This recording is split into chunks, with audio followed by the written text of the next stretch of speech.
ஆசிரியர் பெருமக்கள் அனைவருக்கும் இனிய காலை வணக்கம். காலை எழுந்தவுடன் கணக்கு 30வது நாளுக்கான கொஷின்ஸை இந்த வீடியோவில் பார்க்க போகிறோம். கேள்வி எண் 291.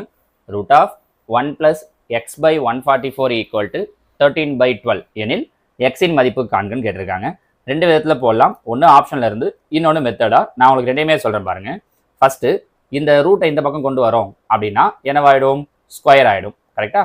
அப்படின்னா இந்த பக்கம் 1 + x/144 = ஸ்கொயர் ஆகும்போது என்னவாயிடும்? 13 ஸ்கொயர் 169, 12 ஸ்கொயர் 144. கரெக்டா? இங்கே எல்சிஎம் எடுக்கிறேன் 144. அப்போ 144 + x = 169/144. 144 கேன்சல் ஆகிடும். மீதி 144 + x. இந்த +144 இந்த பக்கம் அனுப்புகிறேன்.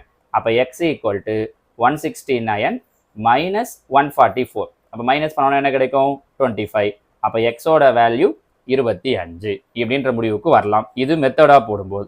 சப்போஸ் ஆப்ஷன்லேருந்து போடணும் அப்படின்னா எப்படி சார் செய்யறது அப்படின்னா, ஒவ்வொரு ஆப்ஷனாக கொண்டு வந்து புட் பண்ணி பார்க்கலாம். இப்போ பாருங்களேன், இந்த 1 இங்கே அப்ளை பண்ணோன்னா 1/144.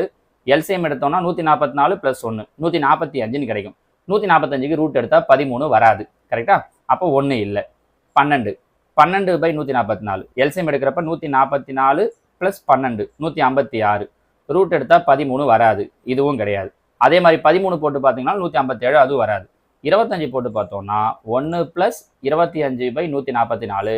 அப்போ எல்சிஎம் எடுக்கும்போது 144 + 25 169/44.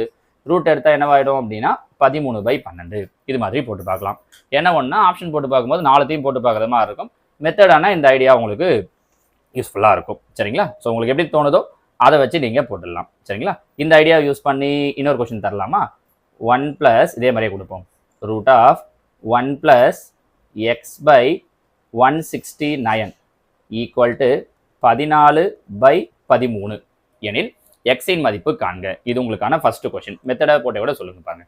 ரூட் ஆஃப் 1 + x/169 = 14/13 எனில் எக்ஸின் மதிப்பு காண்க. சரிங்களா? 292.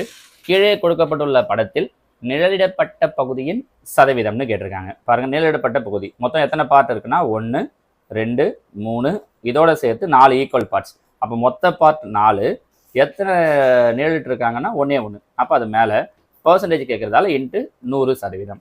ஒரு நாள் 4 25 நாங்க 100. அப்போ ஆன்சர் 25%. சரிங்களா? இது செகண்ட் கேள்விக்கான ஆன்சர். இங்கேயே இன்னொரு கேள்வி நம்மளால கேட்க முடியும். என்ன கேள்வி இந்த இடத்துல கேட்கலாம் அப்படின்னா, இவங்க நிழலிடப்பட்ட பகுதின்னு கேட்டிருக்காங்க இல்லையா? நான் உங்களுக்கு கொடுக்கக்கூடிய 2வது கேள்வி, நிழலிடப்படாத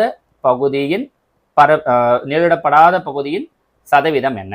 அன்ஷேடட் போர்ஷனுடைய பர்சன்டேஜ் எவ்வளோ அப்படின்னா அதுக்கு என்ன ஆன்சர் வரும்னு சொல்லுங்க பார்க்கலாம். சரிங்களா? இது நமக்கான 2வது கேள்வி. அடுத்ததா கேள்வி 293. 2 மூலைவிட்டங்களும் 8 சென்டிமீட்டர் அளவு கொண்ட சாய் சதுரத்தின் பரப்பளவு. இப்போ சாய் சதுரத்துடைய பரப்பளவுக்கான ஃபார்முலா தெரியணும். 1/2 × d1 × d2. அவங்க 2 மூலைவிட்டமே எவ்வளோ சென்டிமீட்டர் கொடுத்துருக்காங்கன்னா 8 சென்டிமீட்டர். அப்போ 1/2 × d1 d2 ரெண்டுமே 8 8. 1 2 4 2 8. அப்போ 8 32. அப்போ அந்த சாய் சதுரத்துடைய பரப்பளவு என்னவா இருக்கும்னா 32 சென்டிமீட்டர் ஸ்கொயர். ஓகேங்களா? இங்கே உங்களுக்கு ஒரு கொஸ்டின் தரேன். இந்த மாடலில் 2 மூலைவிட்டங்களும் 10 சென்டிமீட்டர் அளவு கொண்ட சாய் சதுரத்தின் பரப்பளவு என்ன? இது ஒரு கேள்வி. மூலைவிட்ட அளவுகள் 12 சென்டிமீட்டர் மற்றும் 16 சென்டிமீட்டர் அளவு கொண்ட சாய் சதுரத்தின் பரப்பளவு என்ன? எதுக்காக இந்த கேள்விலான்னா, இந்த ஃபார்முலா உங்களுக்கு மெமரி ஆகிறதுக்காக தான். 1/2 × d1 × d2 தெரிஞ்சது அப்படின்னா நீங்கள் இந்த மாதிரி எந்த நம்பரை கொடுத்தாலும் அதை வச்சு அப்ளை பண்ண முடியும் பாருங்க. சரியா? அடுத்ததான் 294. ஒரு வட்டத்தின் பரப்பளவிற்கும் அதன் அரை வட்டத்தின் பரப்பளவிற்கும் இடையே உள்ள விகிதம். இதை 2 விதத்தில் போடலாம். ஃபார்முலா யூஸ் பண்ணியும் போடலாம். கொஞ்சம் லாஜிக் தெரிஞ்சது, ஐடியா தெரிஞ்சதுன்னா அதை யூஸ் பண்ணியும் போடலாம். பாருங்க, வட்டத்தின் பரப்பளவு இது ஒரு முழு வட்டம். அரை வட்டத்தின் பரப்பளவு இது ஒரு அரை வட்டம். ஸோ இதோட டபுள் மடங்கு தான் இந்த முழு வட்டம்.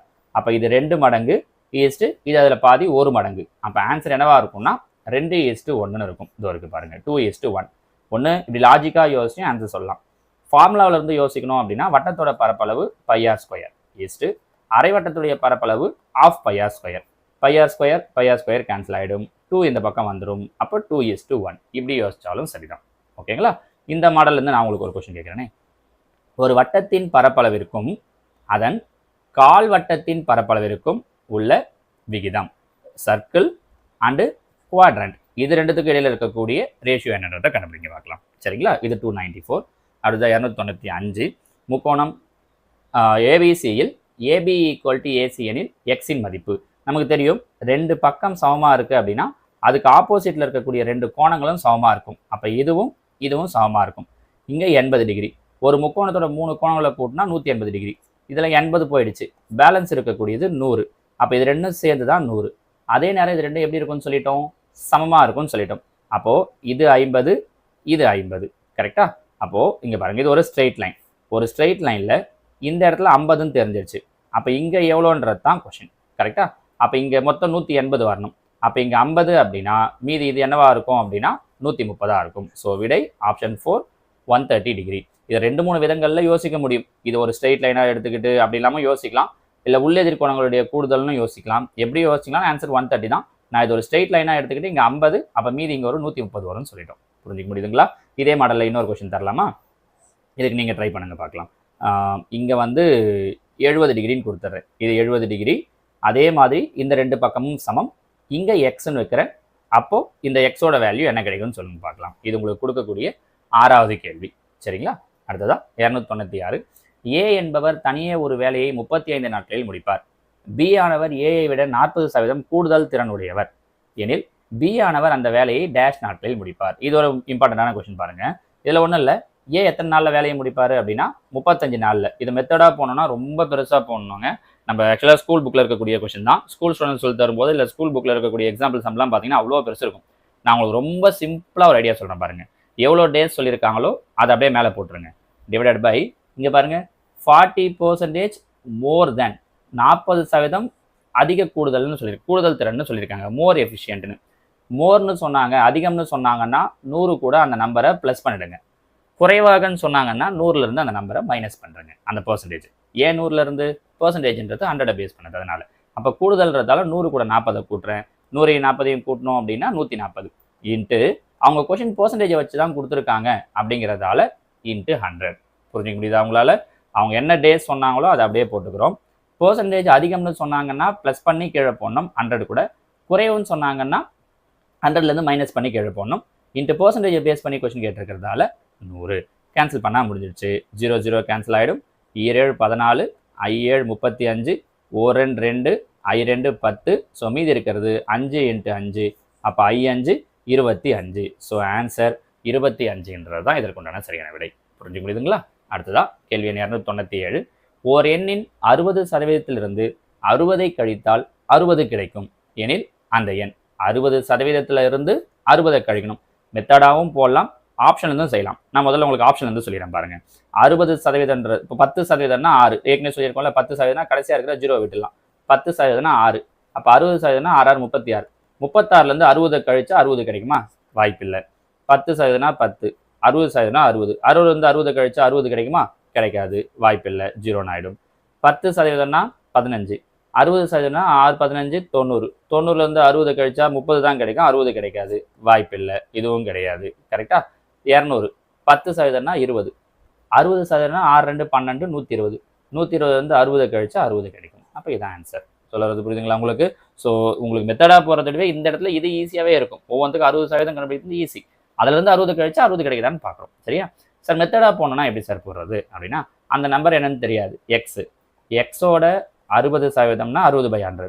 அதுலேருந்து 60 கழிச்சோன்னா 60 கிடைக்குது. அப்போ இந்த -60 இந்த பக்கம் கொண்டு வரணும். +60 ஆகிடும். அதுக்கு அப்போ 60 + 60 120. இந்த 60/100 இந்த பக்கம் வந்துச்சுன்னா 100/60 வரும். இப்போ இதை கேன்சல் பண்ணணும். இதை கேன்சல் பண்ணீங்க அப்படின்னா 200ன்னு கிடைக்கும். இப்படியும் போடலாம். எந்த ஐடியாவை யூஸ் பண்ணிங்கனாலும் ஓகே தான். சரியா? கேள்வி எண் 298. 2 தொடர் தள்ளுபடிகளான 20% மற்றும் 25% ஆகியவற்றுக்கு நிகரான ஒரே தள்ளுபடி சதவீதம் டேஷ் ஆகும். இதுவும் ஸ்கூல் புக் மெத்தடில் இருக்கக்கூடிய கொஸ்டின் தான். ரொம்பவே சிம்பிளானதும் கூட. அமௌண்ட் எவ்வளோன்னு சொல்லலை. நான் என்ன எடுத்துக்கிறேன்னா 100. ஏன்னா பர்சன்டேஜை பேஸ் பண்ணி கொடுத்துருக்கிறதால 100ன்னு சொல்கிறேன். 2 வாட்டி தள்ளுபடி தராங்க. நம்ம என்ன சொல்லிடுவோம்னா 20%, 25%, அப்போ ரெண்டும் சேர்ந்து 45%. இதில் என்ன இருக்குது அப்படின்னு யோசிப்போம். கட்டாயம் 45% வராது. நல்லா தெரிஞ்சு வச்சுக்கோங்க. ஏன்னா முதல்ல ஒரு 20% தந்துட்டு அதிலிருந்து தான் அவங்க அதுக்கப்புறம் 25% தராங்க. அதனால் ரெண்டும் சேர்ந்து வராது. நம்ம அந்த தப்பை தான் பண்ணிவிடுவோம். முதல்ல நீங்கள் என்ன பண்ணுறீங்க, 100ன்னு எடுத்துக்கோங்க. முதல்ல சொல்லியிருக்கிறது 20%. 100ஓட 20%. 100ல் 20%னா 20 கரெக்டாக. அப்போ 20 மைனஸ் பண்ணுறேன், தள்ளுபடின்றதால மைனஸ் பண்ணுறோம். 80 80க்கு 25%.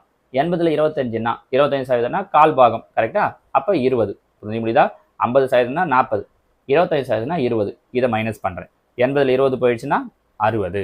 அப்போது 100 ரூபாய் பொருளை 60 ரூபாய்க்கு விற்கிறாங்கன்னு அர்த்தம். 100 ரூபாய் பொருளை 60 ரூபாய்க்கு விற்கிறாங்கன்னா எவ்வளோ ரூபாய் தள்ளுபடி தந்திருக்காங்க? 40% தள்ளுபடி தந்திருக்காங்கன்னு அர்த்தம். புரிஞ்சு முடியுதா. ஸோ மொத்த தள்ளுபடி எவ்வளோ அப்படின்னா 40%. சரிங்களா.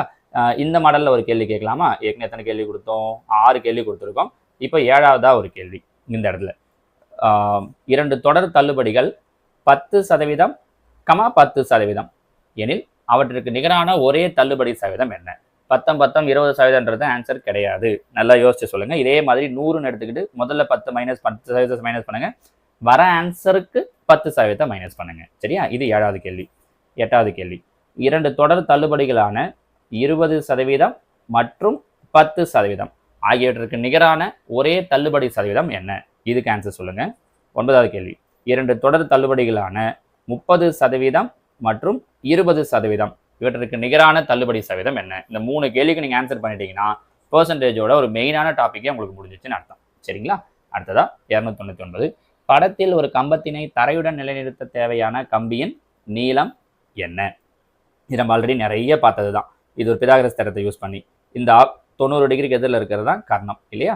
அப்போ இதெடுத்து ஸ்கொயர் பண்ணி ஆட் பண்ணுறோம். 20 ஸ்கொயர் பண்ணால் 400, 15 ஸ்கொயர் பண்ணால் 225, ரெண்டுத்தையும் கூட்டினோம் அப்படின்னா 625. 625ன்றது எதோட ஸ்கொயர்னு பார்த்தோம்னா 25ஓட ஸ்கொயர். அப்போ எக்ஸோட வேல்யூ என்னவா இருக்கும் அப்படின்னா 25 ஃபீட்.